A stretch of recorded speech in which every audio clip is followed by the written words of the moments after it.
Zona e ish parku të tregtisë në qytetin e Vlorës është një prej zonave ku konstatohet ndotja më e madhe në qytet. Është një zonë e cila është e mbuluar nga pluri, ku prej muajsh tashmë segmentet rrugore, por edhe bloqet e banimit në brendësi mbizotrohen nga plurit të normave të lejuara. Nën pushtetin e plurit nuk është vetëm rruga, përfundimi i aksit transballkanike, por njëkohësisht edhe trotuarët, hapësirat e gjelbëruara, si dhe pemët. Pluri ka ndotur sigurisht edhe segmentet rrugore pranë saj, siç është rruga Kosova, por edhe aksi i plazhit të vjetër.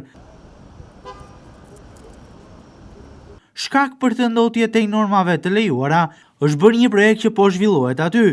Pikërisht puna për realizimin e projektit për lidhjen e rrugës transballkanike me portin detar të Vlorës, e cila ka shtuar ndjeshëm ndotje në zonë. Punimet po vazhdojnë, teksa për shkak të tyre, pluri që vjen prej punimeve shpërndahet kudo në territor. Bazamenti ku është krijuar trasea e rrugës është shtruar me çakëll dhe njëkohësisht me dhe, por i gjithë dheu apo pluri i cili vjen prej saj shpërndahet më pas në territor.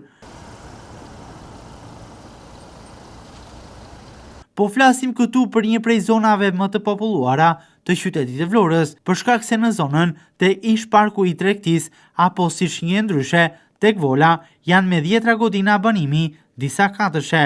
Numri familjeve që jetojnë në të është tepër i lartë, por mbi të gjitha, rreth rrotullimi i fundit i transballkanikes është nyalise për disa zona më pas të qytetit.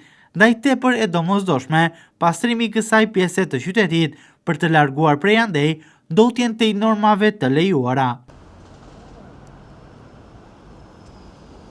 Pikërisht kjo është një prej kërkesave të banorëve të zonës, duke ditur që në këtë zonë po kryen punime.